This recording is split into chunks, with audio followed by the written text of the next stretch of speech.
नमस्कार, मैं हूं अबीर खालिद अली और आप देख रहे हैं द अबीर खान शो।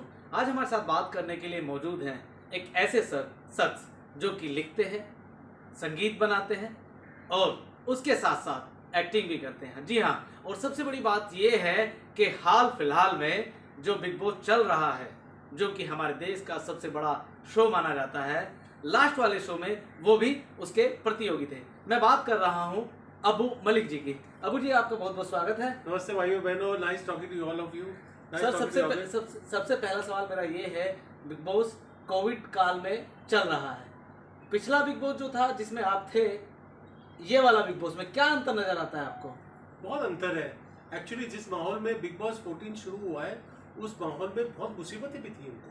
नहीं तो क्रिएटिव टीम बहुत अच्छी है कलर्स की और इंटरवल की, और उन्होंने जो काम 13 बिग बॉस 13 में किया था, कमाल का किया था। मतलब हिला दिया था नेशन को। It was one of the best shows. 2.5 की आई थिंक टीआरपी थी इसके, 2.5 की, और फिलहाल टीआरपी मीट नहीं हो रही। मगर इसका रीज़न बहुत लॉजिकल है।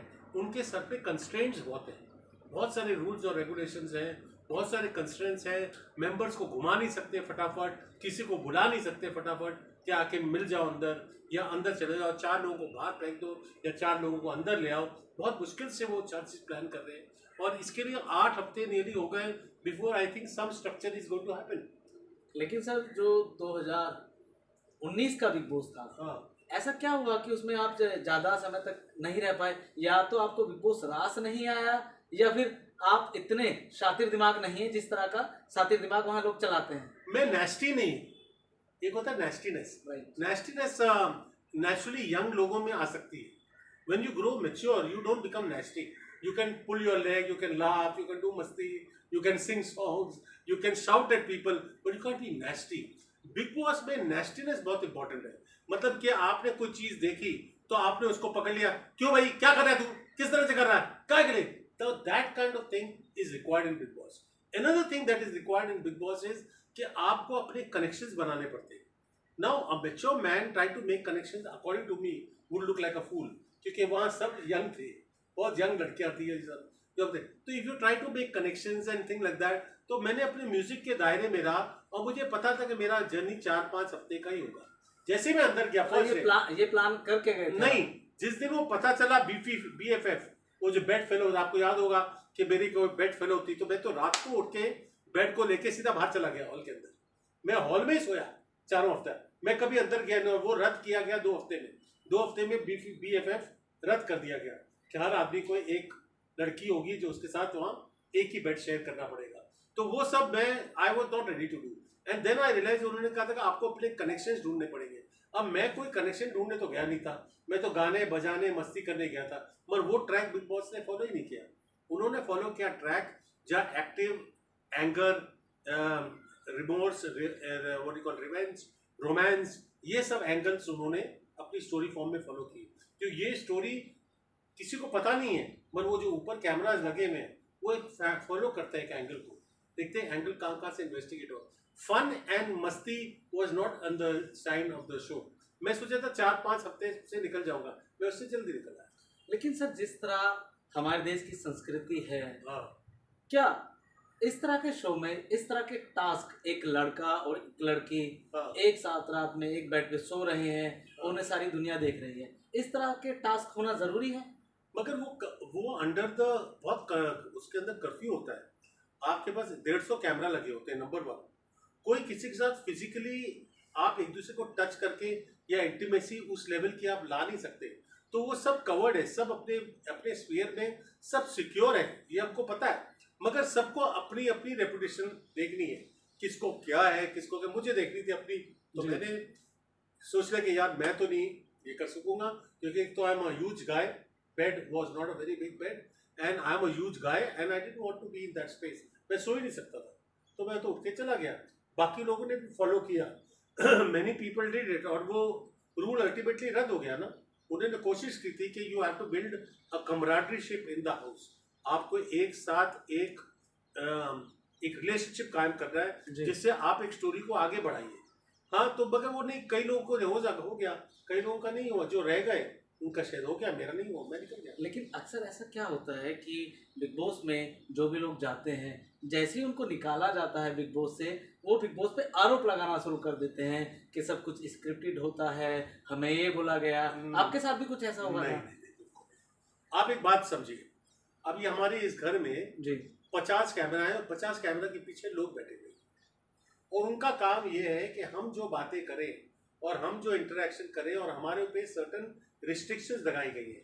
खाने की चीज़ें तो हमें शौक है, कई चीज़ें नॉर्मल शौक के, ब्रेड आपका नॉर्मल शौक होता है, बिस्किट्स आपके नॉर्मल शौक होते हैं। अच्छा, कई चीज़ें ऐसी जो जो आप दिन में नॉर्मली खाते वाते हो, और फिर टॉयलेट्स का 2 ही टॉयलेट्स होते हैं। Now these kind of pressures are build on you slowly. इस माहौल में आप रिएक्शन कैसे करते हैं एक दूसरे के साथ, कोई किसी पे भड़क गया, कोई उससे वो स्टोरी लाइन फॉर्म करते हैं। किसी को ये नहीं पता होता कि बाहर की दुनिया में क्या हो रहा है, ना फ़ोन होता है, ना घड़ी होती है, ना कुछ होता है। मेरे को तो 4 हफ्ते में कुछ पता नहीं था कि बाहर लोग मुझे देख भी रहे हैं, कि मैं दिखाई भी दे रहा हूँ कि नहीं। ये दिखाई देने का चक्कर मुझे बाहर आके बाद में पता चला कि आप दिखाई नहीं दे रहे थे या आप नहीं थे, क्योंकि दिखाई देने के लिए आपको हर मुद्दे के अंदर जहाँ लड़ाई हो रही है वहाँ आपको अंदर घुस जाना चाहिए। यानी कि टीआरपी पाने के लिए या आपको ज़्यादा फोकस के लिए हमेशा ऐसे मुद्दे में एंटर करना पड़ेगा जिसको बिग बॉस के शो वाले ज़्यादा से ज़्यादा दिखाएं।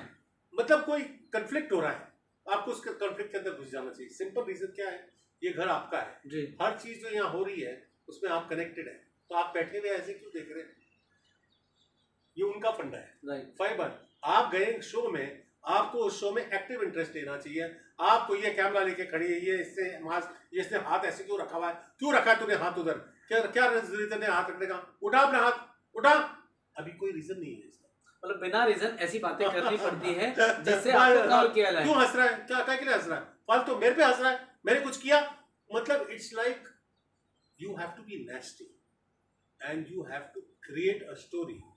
Now that is all that is there. और वो जो ऊपर वाले जिनके बुद्धियां चल गई, उन्होंने किसी कैरेक्टर में स्टोरी देख ली, कैमरा फिर उसको फॉलो करेगा। और एक और चीज है, इनके कई, अगर आप गौर से आप देखो तो इनके, मैं बुराई नहीं, मुझे तो वो शो बहुत अच्छा लगता है।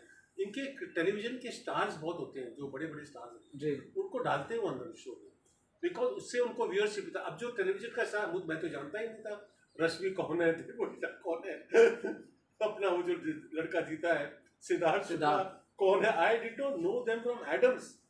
कहीं दिखाई दियोगे, मुझे पता नहीं था कि टेलीविजन कितने बड़े स्टार हैं, मगर वो मेरे ऑटोमेटिक दोस्त बन गए, क्योंकि हम लोग के अंदर कॉमराडरीशिप आ गई। मेरे आसिम, सिद्धार्थ, शहनाज, हम लोग ने अपने आप दोस्ती की है। इसमें मुझे नहीं पता था, और सिद्धार्थ मुझे बोलता रहता था, अबू डोंट से एनीथिंग। उसको पता था, उसको गेम के बारे में पता था, वो देख चुका था ये, मैं देखा ही था। अब चुप रहे ना तू खाली, दैट्स ऑल।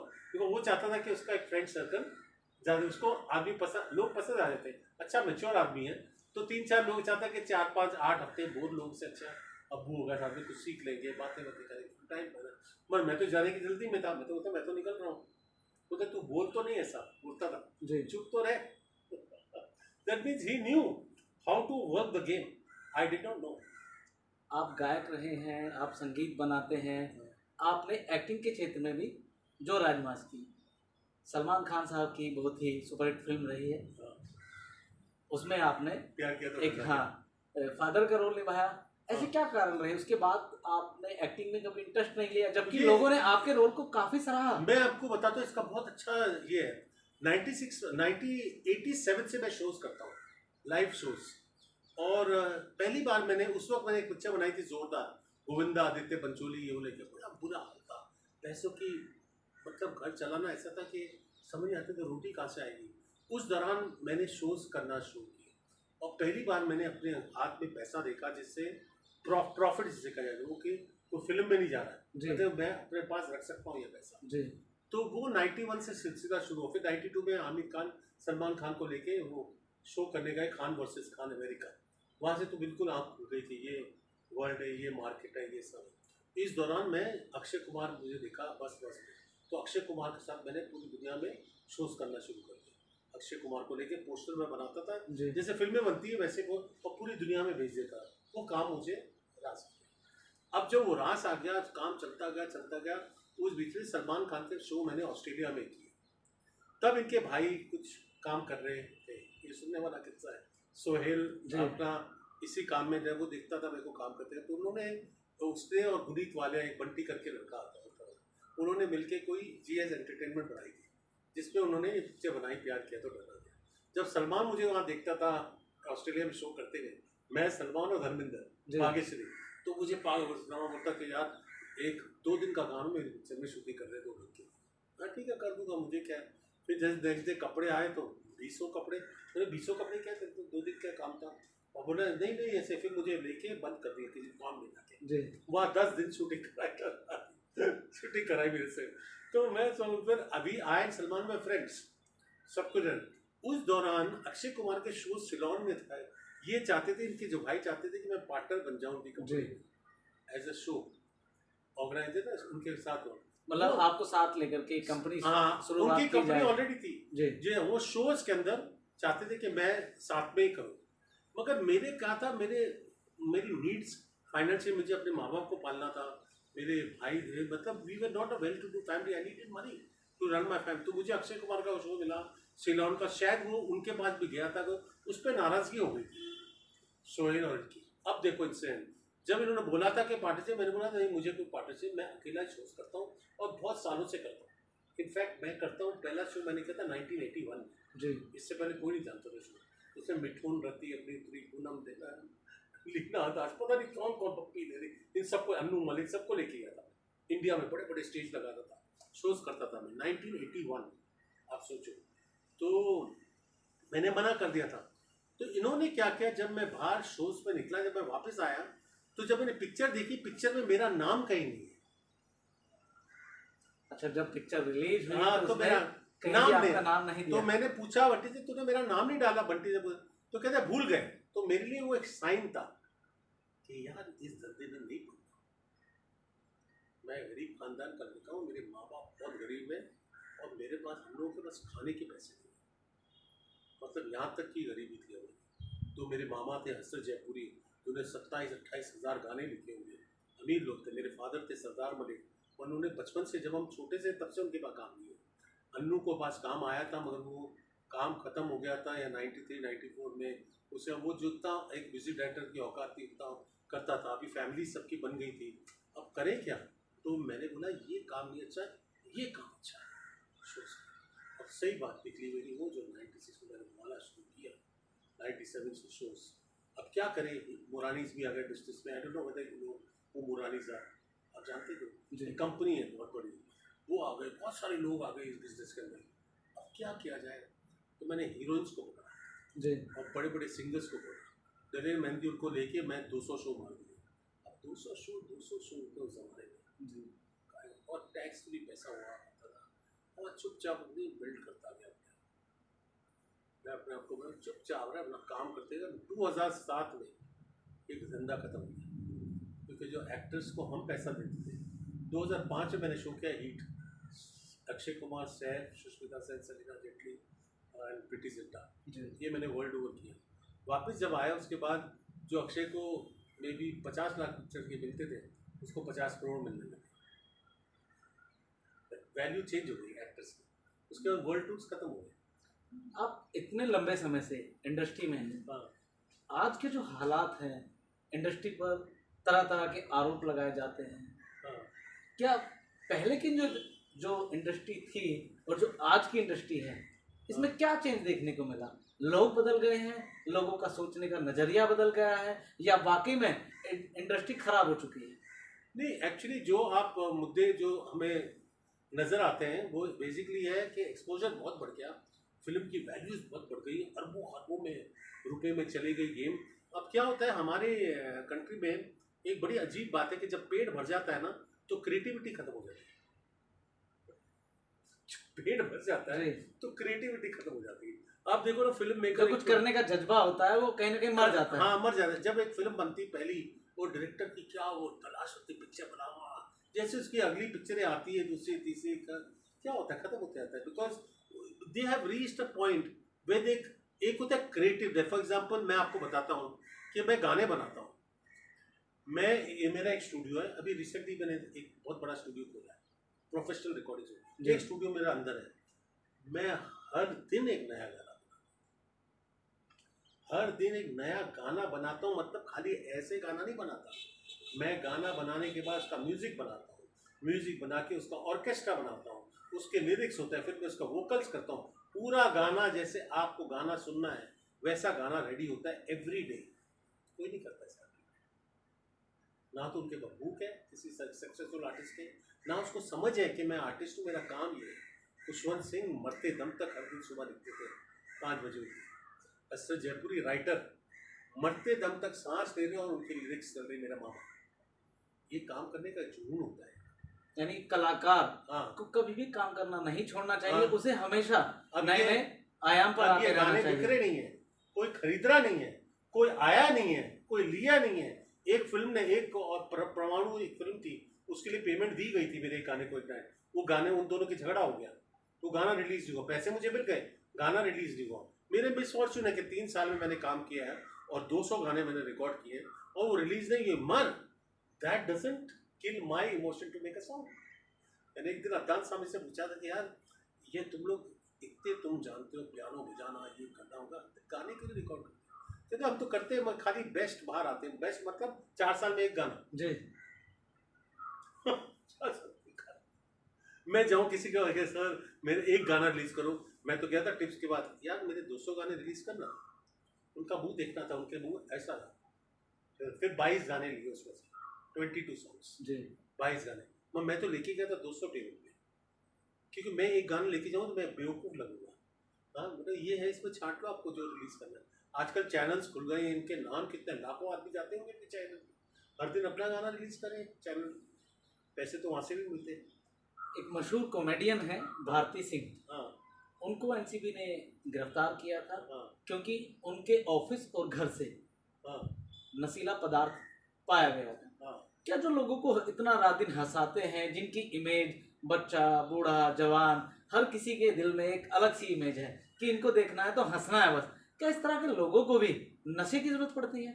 मुझे समझ नहीं आया ये किस्सा का। मुझे लगता है कि वही बात आ जाती है, एक अजीब बात है, वो बात ये आ जाती है कि आप अगर हर दिन अपने आप को सुबह उठ के ये देख के कहें कि यार क्या काम करना है, यार काम नहीं, कुछ कुछ करना चाहिए सर, तो ये भूल गए जब हमने 10,000 शो किए हैं पहले, ये भूल गए कि 4 मर्सिडीज गाड़ियाँ नीचे खड़ी हैं, ये भूल गए कि कल हमने ये खरीदा है, ये सोचे कि हर दिन सुबह उठ के कि यार यार कुछ नहीं किया यार, आज तो कुछ करना, कैसे भी करना। तो फिर आदमी की जो भूख है ना वो कभी खत्म नहीं होती। ऐसा भी तो हो सकता है, आपने बताया जैसे कि 4 मर्सिडीज अभी नीचे खड़ी हैं, हाँ 10,000 सोच की हैं आपने, उनके यहाँ 4 मर्सिडीज ना हो इसलिए सोचने के लिए करना पड़ता हो। नहीं नहीं, बहुत है उनका, हम तो गरीब हैं उनके सामने। ये लोग तो आप जिनकी बातें कर रहे हो बहुत अमीर लोग हैं जी।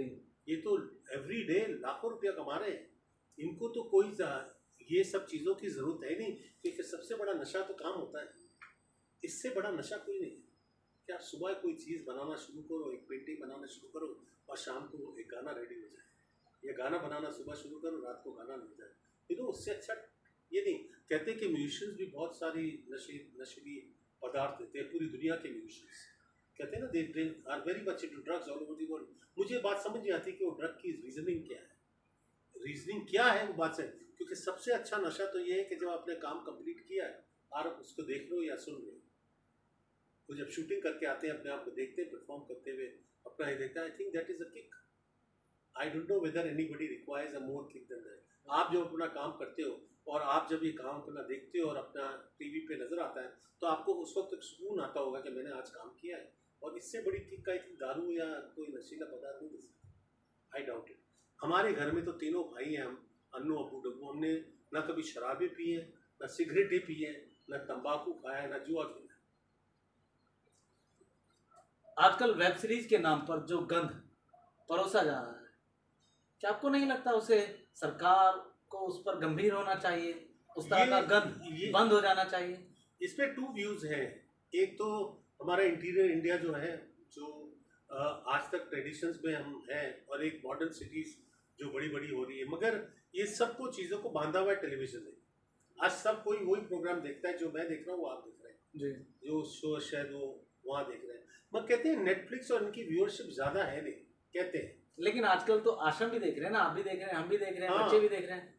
हाँ, अब जब ये सब आप और आपका देखते लुक भी कुछ ऐसा ही लग रहा है। हैं मेरा लुक तो ऐसा ही है पहले से ही है। मगर when you look at the serial, तो आप ये देखते हैं कि एक खौफनाक अंग दिखाया है सोसाइटी का कि यहाँ जाके जो लोग पागल हो जाते हैं या जो लोग इस गंध में जो सोचते हैं कि हम अच्छा काम में जा रहे हैं, हमारी जिंदगियाँ बनेगी, वो एक्चुअली काइंड ऑफ कल्ट है और वो कल्ट बुरी चीज़ है। ये शायद वो बताने की कोशिश कर रहे हैं। और ये जो आश्रम के गुरु होते हैं, ये लोग होते हैं, ये डिसेंट लोग नहीं होते। इन लोग के अंदर कोई गंदगी होती है और वो एक्सप्लॉइट करते हैं गरीब बच्चों को या लड़के को लड़कियों को। एक तरह से it could be a lesson also for people to learn कि यहाँ सब ज्वाइन मत करो। कोई कितने भक्ति चलती है इस इंडिया में। अब सुना था 3 बच्चों ने अपने आप को फांसी लगा ली न्यू ईयर के लक्ष्मी पूजा धनतेरस के दिन पे कि हमको लक्ष्मी मिल जाएगी इसके बाद, कुछ ऐसा हुआ, किसी ने उनको बकलाया। इन महाराष्ट्र में हुआ ये केस। तो ये सब चीज़ें, ये जो ब्लाइंड फेथ है, ये ब्लाइंड फेथ के अगेंस्ट ये काम कर सकता है। हाँ, अगर आप वो चुम्मा चपाटी और वो जो गंदे सीन्स हैं वो दिखाएं, उसके वो अगर इंडिकेशन करके आगे बढ़ जाएं तो बेटर हो कि ये हैं लोग ऐसे, फिर कैमरा स्लाइड हो जाए। तो एक बार अंदेशा दे दिया तो ज़रूरत नहीं है ज़्यादा डिटेल में कोई चीज़ दिखाने की, क्योंकि इंटरनेशनल प्लेटफॉर्म है तो इंटरनेशनल प्लेटफॉर्म चाहता है देखना ये सब, मतलब विदेशों में देखते हैं चाहते हैं, तो इंडिया में थोड़ी बहुत सेंसरशिप आ सकती है। आपकी जो पृष्ठभूमि रही है वो छोटे से परिवार की रही। किसान को धरती का भगवान माना जाता है। आजकल जो किसानों के साथ हो रहा है वो किसी से छुपा नहीं। दिल्ली में किसान अपने धरने पर बैठे हुए हैं, तो इस पर आपकी क्या राय है कि वो सही है या गलत है? अगर उनके हित में नहीं है कोई चीज़ और वो मानते कि हमारे हित में नहीं है, तो गवर्नमेंट को सीधा काम ये करना चाहिए कि उनके हित में जो है, या तो उनको समझाएं या उनको बताएं कि ये आपके हित में है कि नहीं। अगर वो नहीं समझने तैयार तो इस मैटर को रद्द कर देना चाहिए कि जब तक वो एजुकेशन लेवल उस लेवल का नहीं पहुंचे जहाँ उनको समझ आए हर चीज़, या उनके बच्चे आगे चल के समझ आए, तब तक नए लॉज इंट्रोड्यूस नहीं करने चाहिए। लॉज तब इंट्रोड्यूस करने चाहिए जब लोगों को समझ आ जाए कि ये लॉ उनके लिए सही है। कई चीज़ें हमारी इस गवर्नमेंट ने की हैं जिसके लॉज अप्लाई किया, जिसपे हमारी आवाम को बेतहाशा तकलीफें हुई हैं, मगर वो ज़रूरत थे कि नई ज़रूरत थी, ये आज तक किसी को समझ आया नहीं। अब सबसे बड़ी दुर्दशा तो हम इसमें देख रहे हैं महामारी में। तो जो वो 3-4 साल पहले गुजरे थे वो तो वैसे मुसीबत के थे, अब ये 2 साल 3 साल और खड़े हो गए, तो हमारे तो 7 साल ज़िंदगी के ख़त्म हो गए एक तरह से, और बहुत मुसीबत देखी है इस हाल में। तो अगर किसान कहते हैं कि कुछ मत करो तो मत करो, वेट कर लो, ये माहौल तो ख़त्म हो दो, ये माहौल ख़त्म हो दो, पहले सामान्य स्थिति आने दो लोगों की लाइफ में, एक तरह का प्रोग्रेस वापस ले आने दो, उसके बाद नए लॉज ला सकते हैं जिससे तब्दीलियाँ हो सकती हैं। फिलहाल हर चीज़ एक साथ मार के फ़ायदा क्या, लोग तो वैसे ही बहुत तकलीफ में। आप पिछले सीजन का बिग बॉस का हिस्सा रहे हैं, इस बार के सीजन में आप किसे विनर देखना चाहते हैं? मेरे 2 दोस्त हैं शो के अंदर, एक राहुल वैद्य था, एक जान कुमार शानू था, इनके साथ मैं शोज करता था। तो मुझे लगता है राहुल वैद्य में क्वालिटीज़ हैं जो शायद उसको लेके जा सकती है टॉप तक, ये और एजाज है अंदर। और 3 लोगों को मैं देखता हूँ, ये राहुल वैद्य, एजाज और दैट गर्ल एक्ट्रेस जो है, हस्बैंड वाइफ जो है, रूबीना, ये 3 तो नज़र आते हैं टॉप 4 में। 4th मुझे पता नहीं कौन होगा, पर ये 3 तो नज़र आते हैं कि आगे चल के कुछ होगा। रूबीना अपनी बात से रखती है सामने काफ़ी एग्रेसिवली। राहुल एक तरह से एक गेम खेल रहा है अपने एक नज़रिया से, और Ejaz is okay. I think Rahul is more clever than Ejaz in the long run. I think Rahul शायद जीत सकता है। कोरोना के दौरान हमारे दर्शकों के लिए आपकी तरफ से कोई सुझाव? मेरा ये कहना है, 2-3 चीज़ें हैं जो मैं कहना चाहता हूँ, जो मैं एक बार एनडीटीवी पे भी कहने गया था, उन्होंने मेरा मजाक उड़ा दिया था। मैंने 2 साल पहले कोल्ड एंड फ्लू का वैक्सीन लिया था, और मैंने लिया था न्यूमोनिया का वैक्सीन। वो बाय चांस मेरे डॉक्टर हैं जो लंग स्पेशलिस्ट हैं पल्मोनरी, मिस्टर डॉक्टर प्रभु डिसाई, उन्होंने मुझे दिया था ये दोनों वैक्सीन्स। और ये दोनों वैक्सीन आम मिलते हैं, मतलब आप कहीं से भी ले सकते हैं अपने MBBS डॉक्टर से। तो जब मैंने एनडीटीवी पे ये बात डाली थी तो मेरे पे हम लोग हंसे थे।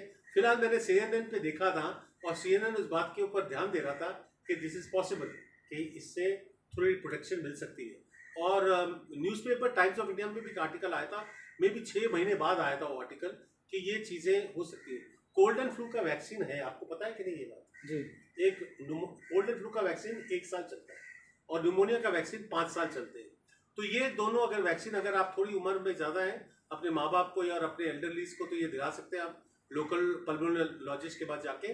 और फिर तो आप जानते हैं, बाहर मत निकलिए, अगर आपको काम नहीं हो, मास्क पहने रहिए, हाथ धोते रहिए, जितना हो सके कॉन्टैक्ट में जितनी दूरी रख सके रखें, क्योंकि अभी तक इनको ये नहीं पता कि इसका इलाज क्या है। जब तक इलाज नहीं पता होगा तब तक तो हम सब डेंजर में हैं। तो कोशिश करिए कि ये फॉलो करें रूल जितना हो सके, और अगर हो सके तो ये वैक्सीन भी ले लें जो फिलहाल अवेलेबल हैं दुनिया में, पूरी दुनिया में। बाहर तो ऐसे ही फ्री मिलते हैं, किसी भी केमिस्ट की दुकान पे चले जाओ, वो आपको दे देते हैं इंटरनेशनली। इंडिया मगर अगर आप देखें तो महामारी है, मैं नहीं कहता कि इससे क्योर कुछ होगा, मगर चलो एक तरह का सेफ गार्ड, कहीं से कोई भी सेफ गार्ड मिलता जाए स्टिल। और वैक्सीन हमारा शायद वर्ल्ड में अगर आ जाएं तो फिर सबके लिए ठीक हो जाएगा। तो I think be careful, be safe and maintain safe social distances, wash your hands and maintain the mask. That's my advice to everybody, and don't take it as if to say कि नहीं है और बहुत मुसीबत है दुनिया में। Be careful. तो ये थे हमारे साथ बॉलीवुड के मशहूर सिंगर, संगीतकार, एक्टर अबू मलिक। ऐसे ही किसी बड़े चेहरे से फिर आपकी मुलाकात कराएंगे। देखते रहिएगा दाविर खान शो। जय हिंद।